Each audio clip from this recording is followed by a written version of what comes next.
Hello folks, you voted for it, here it is, the video on characters in Warhammer 40,000 10th edition. If you like what I do, the subscribe button is down below, the Patreon button is also down below if you want to get me a beer, and if you're going to get any sort of models or anything like that and hobby related over the next few weeks, make sure you go head over to Composite Games to use the promo code Northern Exile down below to get yourself 5% off your order at checkout. Can't say fairer than that. So, this one might not be that long of a video. I have to say, characters are probably my favourite part of Warhammer 40,000. I have to be honest.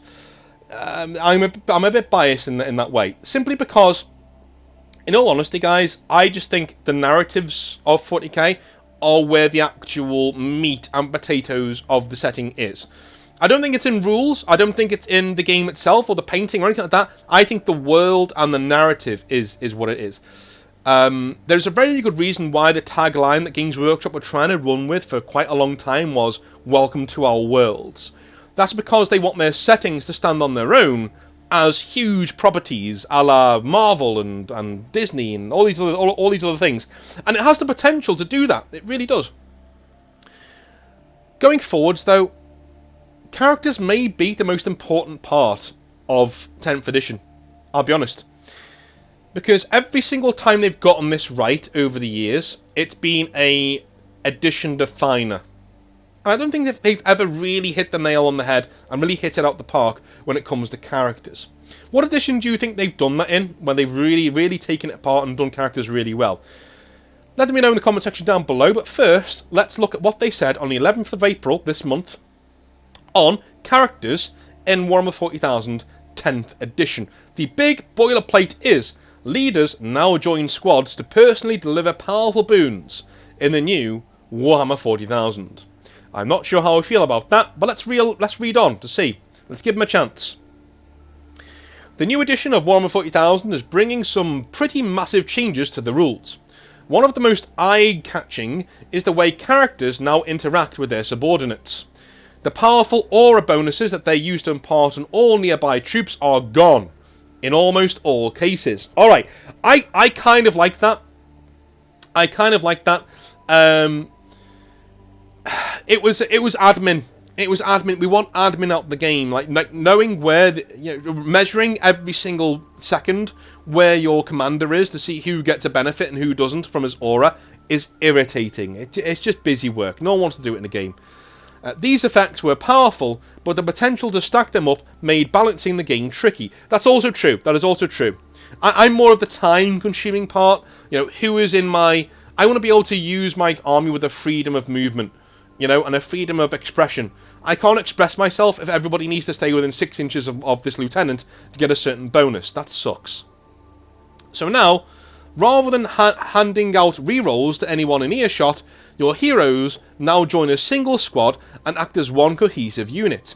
It's an elegant system that helps keep overbuffed super units at bay. Okay. Overbuffed super units? How does it do that? If you're adding guys... Games Workshop, come on. If you're adding a character to a unit, aren't they now an overbuffed super unit? A Death Star? That's what they're getting at here, is Death Stars. I remember the 7th edition Grey Knight Death Star. Oh yes, the Grey Knight Death Star. Lovely stuff. When you had Drago there and 9 paladins, and you cast Sanctuary on Drago and his 9 paladins, you would now basically have an unkillable unit of paladins and a super unkillable Drago. You can put that on any objective, anywhere on the board, send it at anything, and it will die. And yeah, there's literally very little that you could do against it. I love that. Although I do see how it wasn't very balanced. Anyway. Take this Primaris Lieutenant. The first thing to notice is the leader ability, which unlocks the ability to join a squad. This is done before deployment, at the same time as transports are allocated and units are placed in reserve. The leader becomes a permanent member of that unit for the whole battle. Okay, I'm guessing a Primarch, a Lord of War style character can't do this. What I like about this though, is that there were so many times when you had cool characters and cool models that you had on the tabletop, but you would only ever use them to buff a single unit of Devastators or a single unit of hellblasters or aggressors or whatever you're doing, right? And they would stand nearby to them, and they would never move, because most of the time you're using your unit to get rerolls on hits. And because combat is so circumstantial and only ever happens when you really put effort into getting it, you would keep these commanders and things in the backfield all of the time. I hated that, because I wanted my chapter master and my lieutenants to be up in the face of the enemy, swinging their blades around. This makes the astral blades far, far, far more dangerous in how I'm going to write them for 10th edition, because the Blade Wardens, the lieutenants of the Astral Blades, are now able to join their squads, and that's going to be super awesome. Can you imagine a 9-man unit of Assault Intercessors that are all Astral Blades being led by a Blade Warden who's charging forward with his own swords? That's going to be fucking awesome. And I'm assuming it's going to be the same for people like Ultramarines, as you see down here, with a lieutenant leading a squad of intercessors and things like that. I like it. It means that your not so powerful characters are now going to get into the thick of the action, or at least they should do. Each leader has a short selection of units that they can join, all of them listed on their datasheet. A Primoris Lieutenant can shack up with... Please don't use the word shack up. A Primoris Lieutenant can shack up with Intercessors or Blade Guard veterans, but leaves Gravis Armoured Aggressors and Heavy Intercessors to his more appropriately equipped colleagues. That's good! That's good. They used to have a Primoris Lieutenant standing near an aggressor unit going, fire over there, or whatever, right? I like the fact that now certain leaders of a certain people, that's cool. I like that. I love it.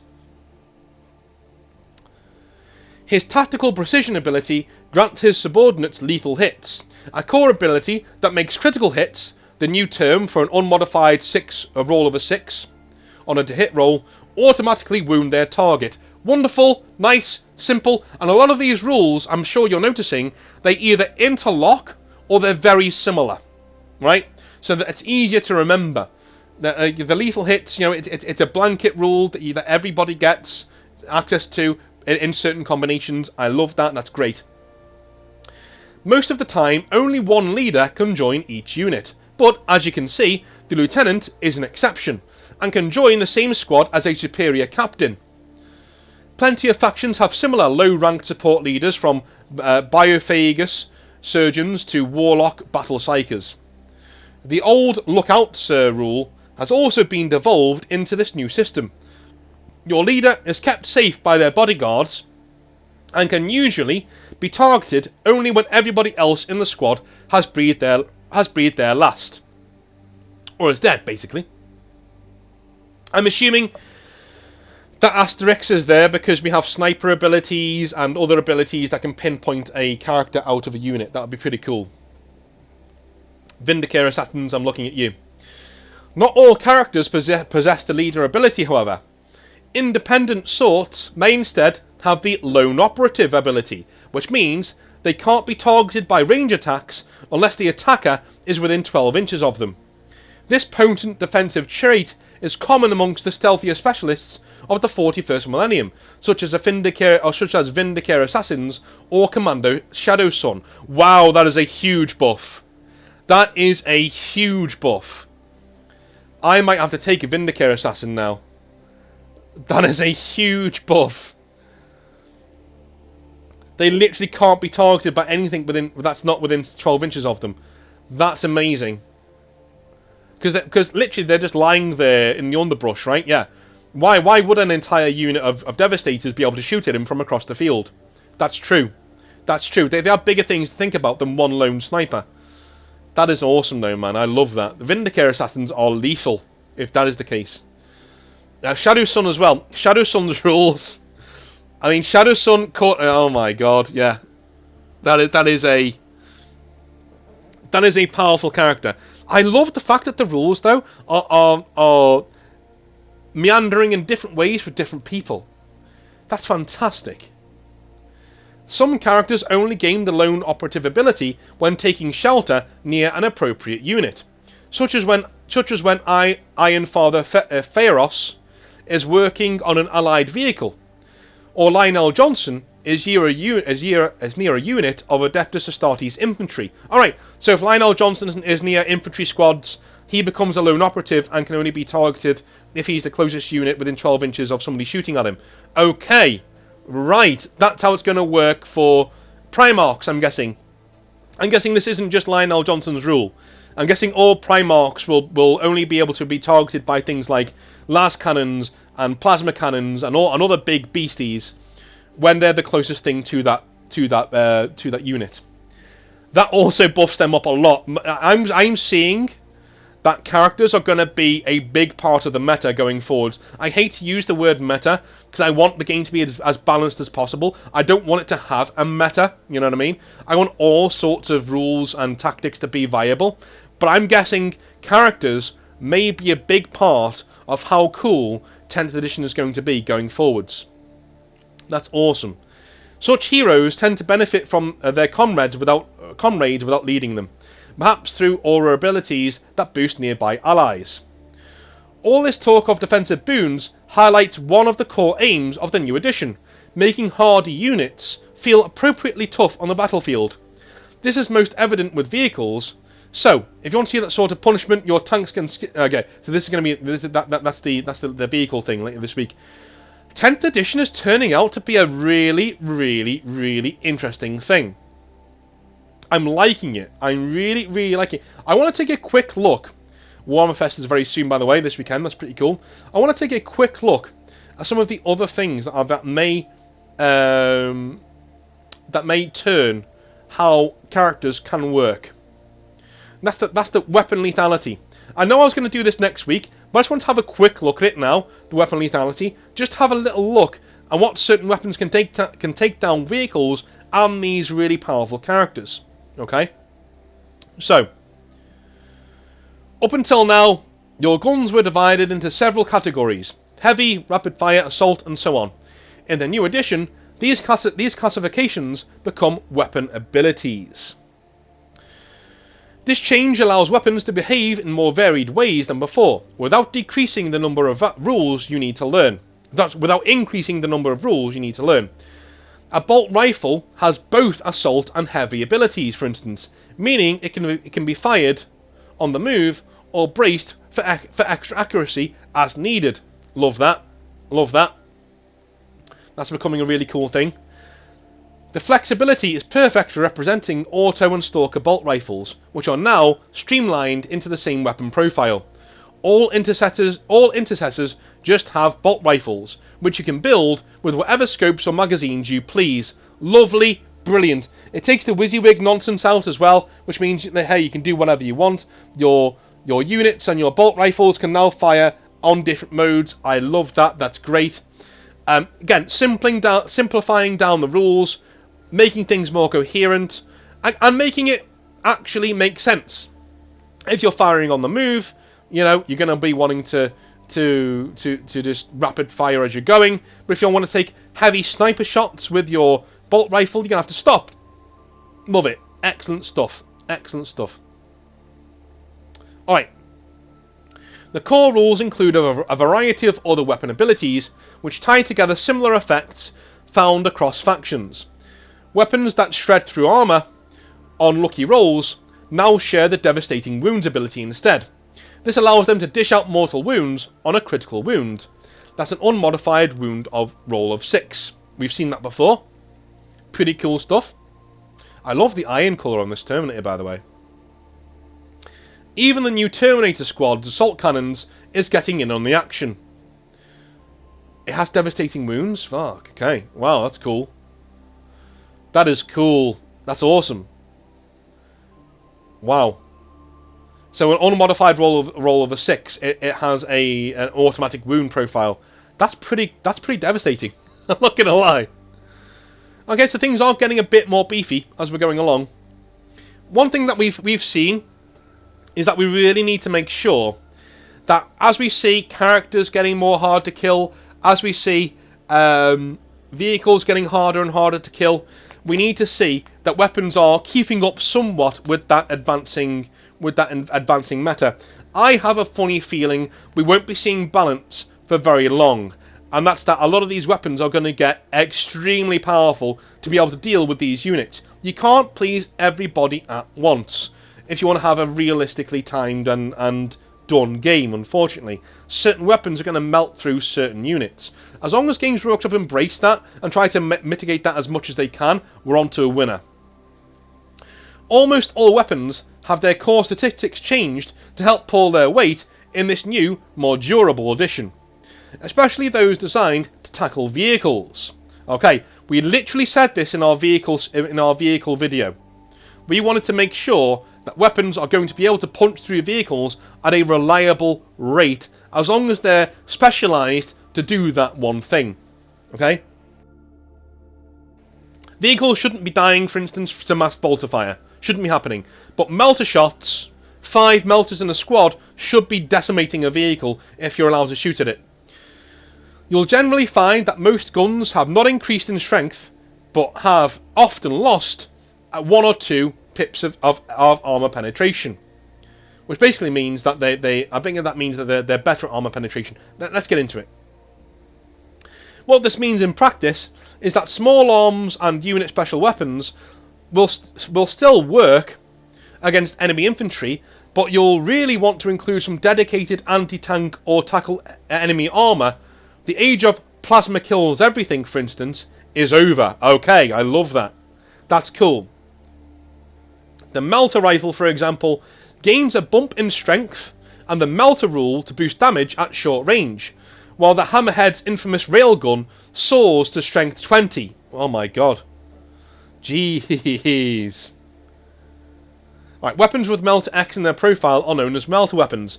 Each time an attack made with such a weapon targets a unit within half that weapon's range, that attack's damage characteristic is increased by the amount denoted by X. Okay. So melter 2, increased by 2. So damaging is increased by 2. So it's D6 plus 2 for damage. That's pretty good. That's pretty good. In fact, actually, that's not good. That's not good. I don't like that. I don't like that at all. When we saw how beefy the vehicles were, the AP, fine, that's cool. That's great. -4, that's cool. But, like, if I shoot a Land Raider with a melter, let's say, and I'm in ideal range, I'm in 6-inch range, I'm doing D6 damage plus 2. If I've got 2 melters in that squad, let's be honest, I'm probably rolling a 3. So I'm doing 5 damage per melter. On average, I'm rolling a 3. That's 5 damage per melter. That's not that great. When you see how big and tanky vehicles are now in terms of wounds and toughness, and the fact that they don't degrade over time as well, I'm not sure this is going to pack enough of a punch unless you take all melters in that squad. Do you know what I mean? If you take all melters in that squad, maybe you'll be able to take out big vehicles. But then again, you're relying on other people not just looking at that melter squad and going, delete, because they are infantry. I'm not sure how this is gonna go. I honestly, I thought I'd be coming into this and saying, oh yeah, you know, with certain weapons, you're going to be able to melt through armor at certain rates. I'm not. From what I'm seeing, melter is the most powerful thing for taking out vehicles, let's be honest. Or one of them, anyway. I'm not seeing that's going to turn into... These should be... 2 or 3 of these in a unit should be turning Land Raiders into slag in 1 or 2 turns of shooting. Right? Reliably turning them into slag in 1 or 2 units of shooting. Because the opponent shouldn't be letting you use your melter rule that close to one of their vehicles. Okay? They just shouldn't. It shouldn't be a thing. They should be like, okay, keep them away. Keep the melters away from my vehicles. You know, it's tactical. Things that kill vehicles should kill vehicles. Things that kill characters should kill characters. There's nothing wrong with having a rock, paper, scissors format of game. If there's a lot of nuanced rules there that can let you tune your army to do certain things. I'm not certain this is powerful enough. I'm going to be honest. The Shuriken Cannon picks up sustained hits, common among weapons that throw massive amounts of firepower downrange, and on swarming Tyranid invasion fleets. This one simply adds the listed number of extra hits when a critical hit is scored. That's an unmodified roll of a 6. Easy to remember. So, Shuriken Cannon weapons with sustained hits in their profile are known as sustained hits weapons. Each time an attack is made with such a weapon, if a critical hit is rolled, that attack scores a number of additional hits on the target as denoted by X. So, every single time the Shuriken Cannon hits something, on a roll of a 6, it gets an extra hit. Wonderful. Melee weapons can also have abilities, including a blast from the past. Twin Linked is back on a melee weapon. This classic rule is now found on ranged and melee weapons alike. What? And confers a reroll wound. I love that Twin Linked. You punch something in the face and it misses. It goes, you go, Twin Linked. Smack. Like, knock it in the jaw. I like it. In recent editions, many weapons that used to be twin-linked were instead treated like two guns taped together, which had a serious impact on balance. This changes, making them more reliable rather than twice as killy. I like that. That's a clever rule. That's a clever change. I like that. So, weapons with twin-linked in their profile are known as twin-linked weapons. No shit. Each time an attack is made with such a weapon, you may re-roll that attack's wound roll. Ah, okay. I like that. So instead of re-rolling the hit roll, you're re-rolling the wound roll. I love that. That's really, really, really cool. Okay, that's really cool. So that's kind of like rending. It says there, it's kind of like rending. Yeah, kind of like rending. I like it. Or like Demon Bane or something, or Armor Bane or whatever. Brilliant stuff. Why shouldn't aggressors get into a Land Raider? Next up, we answer the age-old question. Why shouldn't aggressors get to ride in a Land Raider? Well, as we know, in the current edition, they do! Lovely.